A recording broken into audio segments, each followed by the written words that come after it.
Hola a todos, espero estén muy bien. Antes de comenzar, recuerden que pueden conseguir notas completas de este video en la descripción. Yo sé que a veces como estudiante de medicina no hay tiempo suficiente como para poder tomar notas. Entonces ahí están por si les sirven. Realmente son muy buenas notas que creo que pueden ser de mucha utilidad para ustedes. Aparte de que son totalmente gratis, realmente es para ayudarlos porque yo sé que muchas veces cuando estamos en la materia de neurología o viendo cosas de este tipo, pues no tenemos mucho tiempo. Entonces, pues aprovéchenlas.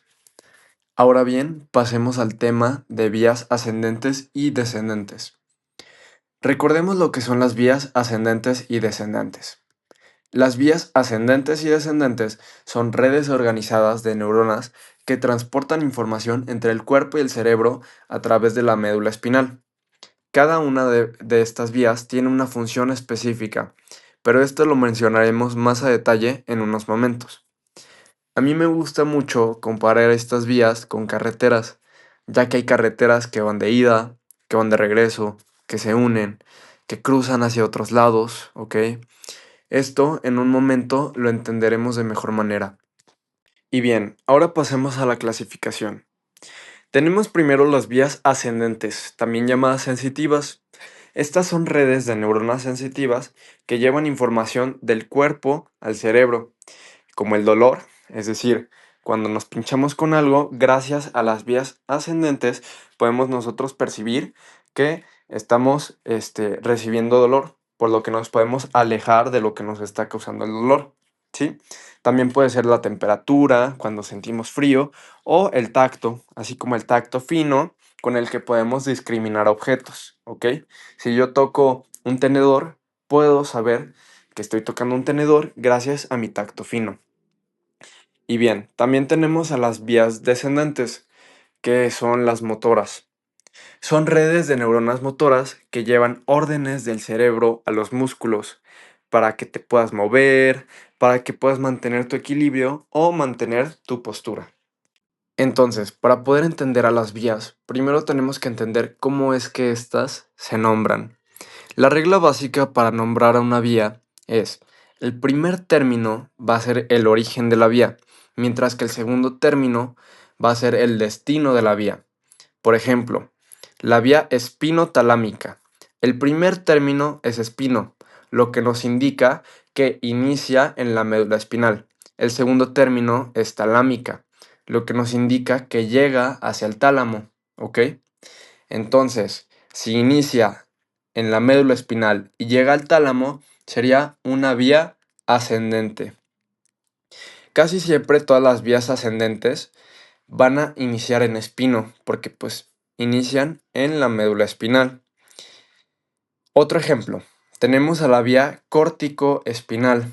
El primer término es córtico, lo que nos indica que inicia en la corteza cerebral, mientras que el segundo término es espinal, lo que nos indica que llega a la médula espinal, por lo que sería una vía descendente.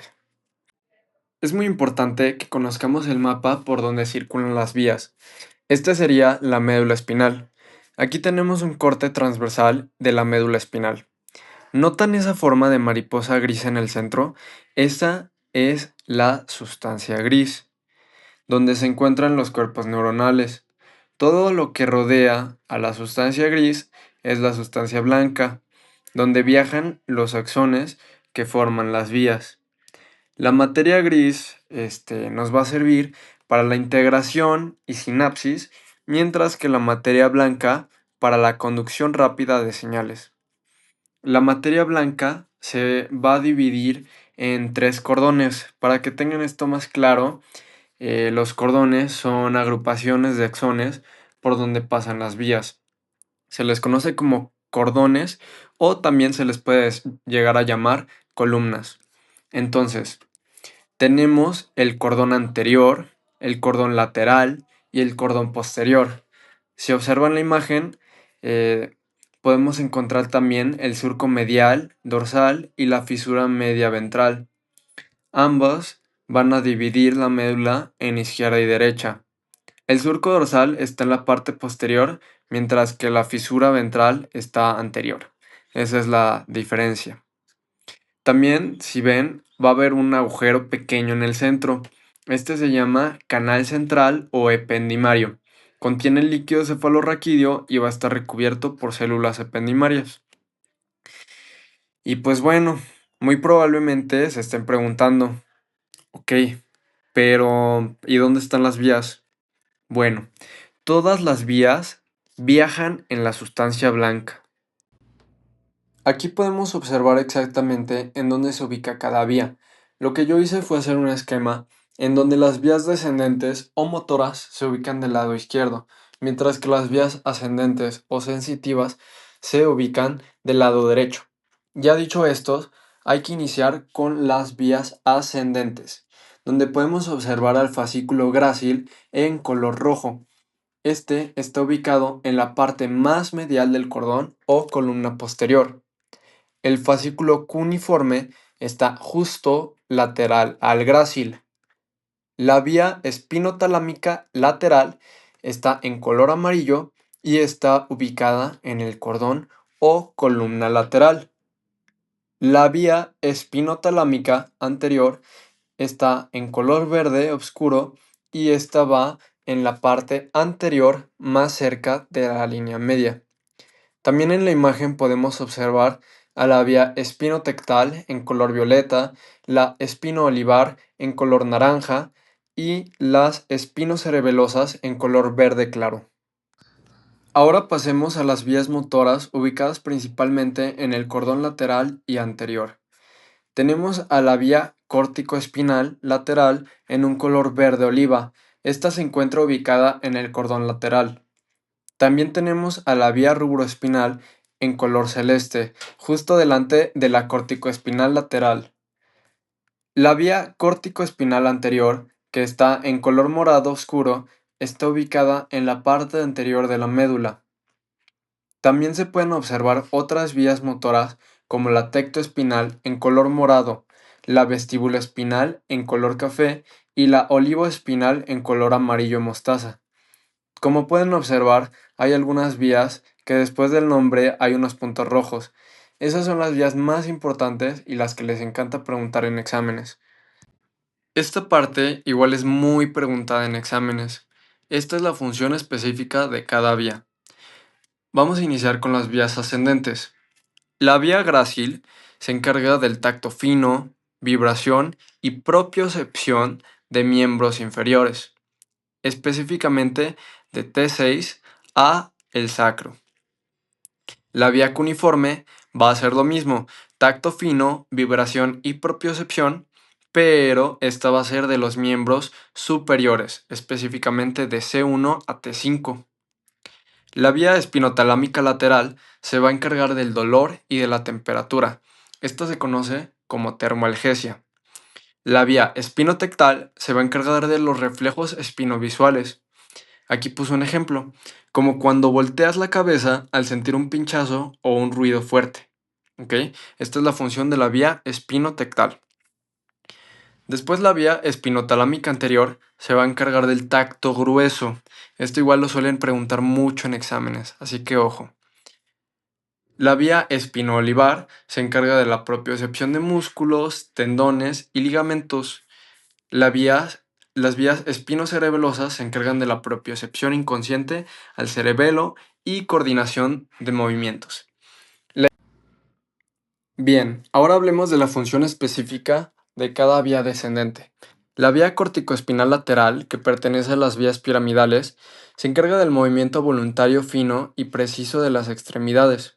La vía rubroespinal se encarga del movimiento fino de extremidades superiores, tales como los que hace un neurocirujano en una cirugía. La vía corticoespinal anterior, que igual pertenece a las vías piramidales, se encarga del movimiento voluntario del tronco y del cuello. La vía tectoespinal coordina movimientos reflejos de la cabeza y del cuello ante estímulos visuales o auditivos. La vía vestíbuloespinal se encarga del equilibrio y postura, aparte de que activa a los músculos extensores. Esto lo preguntan mucho en exámenes. La vía olivoespinal se encarga de ayudar a ajustar el tono muscular. Y bien, aquí abajo les dejo las que son las regiones de la vía rubroespinal. Estas son la región cervical, la región torácica, la región lumbar y la región sacra, solo para que lo tomen en cuenta. ¿Se han preguntado por qué es que el lado derecho del cerebro controla al lado izquierdo del cuerpo y viceversa? Bueno, esto es gracias a la decusación. Ahora, ¿qué es la decusación? La decusación es el cruce de fibras nerviosas de un lado del sistema nervioso al lado opuesto, ¿ok? Entonces, creo que aquí en la imagen superior se puede explicar muy bien cómo es que entra la vía y después cambia de lado para proceder a subir, ¿sí? Entonces, los lugares donde pueden decusar las vías es en el bulbo raquídeo, como la decusación de las pirámides, ¿sí? También de los lemniscos, en el puente, en la médula espinal o en el mesencéfalo, ¿sí? Entonces, hay vías que cuando ingresan a la médula espinal ascienden por el mismo lado del que entraron. A estas se le conocen como vías homolaterales o ipsilaterales, mientras que también hay vías que cuando ingresan a la médula espinal se cruzan al otro lado, ¿cómo se llama esto? Decusación, para después ascender. A estas se les llaman vías contralaterales. Aquí les dejo dos ejemplos. La primera es la vía grácil, que es una vía homolateral, ¿sí? Ingresa a la médula espinal y ahí mismo, del mismo lado, va a subir. Mientras que la vía espinotalámica lateral es una vía contralateral, porque ingresa a la médula espinal, decusa, ¿sí? Cruza la médula espinal y ahora sí procede a subir. Y ya el último concepto que explicaré en este video son los lemniscos troncoencefálicos. Entonces, hay vías que cuando llegan al tronco encefálico viajan juntas, ¿ok? Y van a formar estructuras llamadas lemniscos troncoencefálicos. Entonces, vamos a tener dos lemniscos que son los más importantes y que muy probablemente les pregunten en su examen. Tenemos el lemnisco medial, que está conformado por la vía grácil más la vía cuneiforme, y este se forma después de que la vía grácil y cuneiforme decusan en el bulbo raquídeo. ¿Ok? También tenemos al lemnisco espinal, que se forma por la vía espinotalámica lateral y la vía espinotalámica anterior. Por esto es que yo decía que las vías ascendentes y descendentes son como carreteras, porque pues también hay carreteras que tal vez provienen de sitios diferentes, pero al final terminan intersectándose, ¿sí? Y ya continúan juntas. Y pues bueno, esto ha sido todo de la clase de vías ascendentes y descendentes. Espero que les haya podido ayudar mucho. Yo cuando estudié este tema, la verdad es que no había muchos recursos que explicaran esto de una forma fácil. Así que, pues bueno, esto sería todo. Muchas gracias por ver el video y déjenme en los comentarios qué otros temas quisieran que explicara en otros videos. Hasta luego.